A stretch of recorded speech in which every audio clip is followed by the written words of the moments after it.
কলগাছিয়া আৰক্ষী থানাৰ অন্তৰ্গত চনপুৰা গাঁৱৰ 2 সন্তানৰ মাতৃ ৰুকমান আলীৰ পত্নী জমেলা খাতুন কলাত 3 বছৰীয়া কন্যা সন্তানক লৈ যোৱা আগষ্টত নিৰুদ্দেশ হৈছে। ঘৰত এৰি থৈ যোৱা 7 বছৰীয়া পুত্ৰৰ কান্দোনত ৰুকমান আলীৰ ঘৰত এক শোকাকুল পৰিৱেশৰ সৃষ্টি হৈছে। ৰুকমান আলীয়ে সন্দেহ কৰা মতে পৰকীয়া প্ৰেমত পৰি ৰুকমান আলীৰ শালপতি নুৰুল হুছেইনৰ লগত নগদ 1.5 লাখ টকা আৰু সোণৰ গহনা লৈ পলাই গৈছে জমেলা খাতুনে। দীৰ্ঘদিনৰ পৰাই ৰুকমানে ইটাৰ ভাটা আৰু বিভিন্ন জিলাত দিন হাজিৰা কৰি ঘৰ বনাবলৈ টকাখিনি গোটাই ৰাখিছিল। পৰকীয়া প্ৰেমৰ ফলত বহুতৰে সোণৰ সংসাৰ তছনছ হোৱা ঘটনাই সম্প্ৰতি সচেতন মহলক চিন্তিত কৰি তুলিছে। জমেলা খাতুনৰ সম্ভেদ পালে ওচৰৰ আৰক্ষী থানাত খবৰ দিবলৈও ৰুকমান আলীয়ে অনুৰোধ জনাইছে।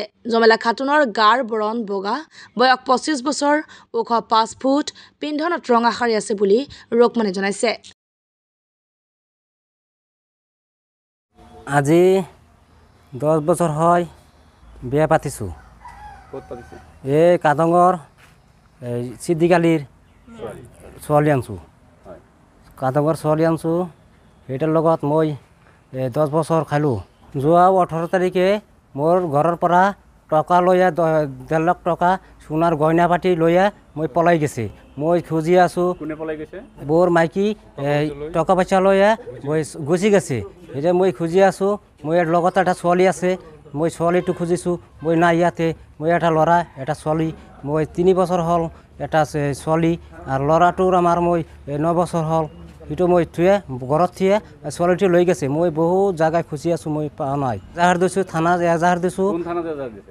কলগাছি থানা এজাহাৰ দিছোঁ। কাৰ লগত গৈছে বুলি ভাবে? সেইটো নুৰুৰ লগত গৈছিল। নুৰুৰ লগত। নুৰুল কোন হয়? আলপতিৰ লগত গেছে। মোবাইলত ফোন কৰি গুচি গেছে টকা লৈয়ে। মোৰ সেইটো মই ঘৰত ওচৰত ফোন কৰিছে যে সিমান টকা আছে মই লৈ আহা, মই গুচি যাম। সেইটো টকা লৈয়ে মই সোণাৰ গয়না টনা আছে সব লৈ গুচি গেছে। ছোৱালীটো লাগিব আৰু টকা লাগিব আৰু সোণাৰ গয়না টনা লাগিব। পইচা ৰাখিছোঁ। মই ইয়াতে মই মাটি ৰাখিছোঁ। মাটি পেলাইছোঁ। ঘৰ বনাবলৈও ৰাখিছোঁ। ছোৱালীটো মই স্কুলত পঢ়িব। মই টকা নাই, টকা লাগিব বহুত। সেইটো মানে 1.5 লাখ টকা আছে ঘৰত মোৰ বনাই মই কেৰেলা গুচি যাম। জমেলা বেগম, আমাৰ মাইকী জমেলা বেগম আৰু আমাৰ ছোৱালীটা হৈছে ৰূপিতা বাৰ্মিন। মাইকীৰ কিমান বছৰ বয়স হৈছে? সেইটো হ'ব 25 সাল হ'ব। এই গাঁওখনৰ কি নাম? চনপুৰা। আপোনাৰ নাম কি? মোহাম্মদ ৰুকমান আলী। যোৱা 18/8 দেওবাৰৰ দিনৰ 4টা 4:30 মান বজাত এই ৰুকমানৰ ঘৈণীয়েক তাৰ সৰু 3.5 বছৰ এটা কেঁচুৱা লৈ ঘৰৰ পৰা নিৰুদ্দেশ হৈ গৈছে।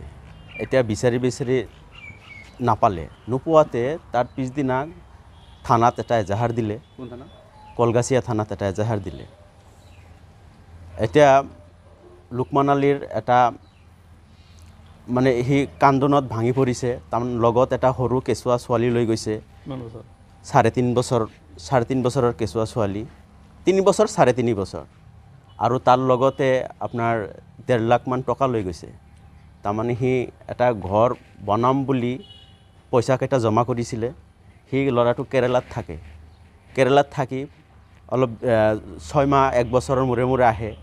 ধৰক 1.5 লাখ টকা কিবা কৰি জমা কৰিছে। দুখীয়া ল'ৰা। জমা কৰাৰ পিছত এটা ডাঙৰ এটা ল'ৰা আছে 7 বছৰৰ ল'ৰা আৰু সেই ছোৱালী 3.5 বছৰৰ ছোৱালীটো সেইটো লৈ গৈছে। গতিকে আমি এই গাঁওবাসী হিচাপে আমাৰ এটাই দাবী, যিহেতু তাৰ ঘৈণীয়েকটোতো গৈছেই, গতিকে সি যদি গৈছে তাতে শান্তিত থাকক। লগত যে এটা 3.5 বছৰীয়া ছোৱালী লৈ গৈছে সেই ছোৱালীটো যাতে ৰুকমানে ঘূৰাই পায় তাৰ কাৰণে আমি সেইটোৱে দাবী জনাওঁ। আমি প্ৰশাসনক বা চৰকাৰৰ ওচৰত আমি দাবী জনাওঁ। আমাৰ সন্দেহ হৈছে, ইহঁতে কোৱা মতে আমাৰ সন্দেহ হৈছে তাৰ শালপতিৰ লগত গুচি গৈছে। তাৰ সেই সৰু ছোৱালীৰ প্ৰতি কিবা ভাবুকি আহিবও পাৰে, যিহেতু তাৰমানে সেই শোকত থকাৰ কাৰণে কেঁচুৱা ছোৱালীটোক মাৰিও পেলাব পাৰে, কিবা কৰিবও পাৰে, কিবা অঘটন ঘটাব পাৰে। তাৰ কাৰণে আমি এই গাঁওবাসী হৈ আমি প্ৰশাসনৰ ওচৰত আহ্বান জনাওঁ যাতে অতি সোনকালে তদন্ত কৰি হওক। আমি প্ৰশাসনৰ ওপৰত দিলোঁ যাতে সেই ছোৱালীটো ঘূৰাই পায়। এই গাঁওখন হ'ল চোনপুৰা গাঁও। এই চোনপুৰা গাঁওখন আমাৰ কলগাছিয়া থানাৰ সমাজত ইতিমধ্যে বোৱাৰী প্ৰেমৰ ঘটনাই অঞ্চলৰ এচাম শিক্ষিত মানুহক বা বুজদাৰ মানুহক স্তম্ভিত কৰি তুলিছে যে এনেকুৱা ঘটনাই সমাজখন কোনফালে গতি কৰি আছে। সঘনাই এইবোৰ ঘটনাই গতি থকাত সমাজৰ একাংশ মানুহ বিশেষকৈ যিসকল দিন হাজিৰা কৰা মানুহ পৰিশ্ৰম কৰা মানুহ নিজৰ পেটৰ তাৰণাত ল'ৰা ছোৱালীৰ ভৱিষ্যত শিক্ষাৰ কাৰণে ঘৰ এৰি বিদেশলৈ যায়, বিদেশত কৰ্মসংস্থাপনৰ জড়িত থাকে, ব্যস্ত থাকে, হয়তো 6 মাহ বা এবছৰ পিছত তেখেতসকলে ঘৰলৈ আহে আৰু ইতিমধ্যে সেই সুযোগ লৈ কিছু বোৱাৰীয়ে ইতিমধ্যে পৰকীয়া প্ৰেমত লিপ্ত হৈ সেই সংসাৰটো এটা অশান্তিৰ মাজলৈ ঠেলি দিয়া আমাৰ পৰিলক্ষিত হৈছে। আমি প্ৰশাসনক অনুৰোধ জনাম অনতি পলমেই এই বোৱাৰী প্ৰেমৰ বিৰুদ্ধে এটা কৰা দৃষ্টান্তমূলক এটা আইন প্ৰণয়ন কৰিব লাগে, যাৰ জৰিয়তে কোনো বোৱাৰীয়ে যাতে সাহস যে নিজৰ স্বামীক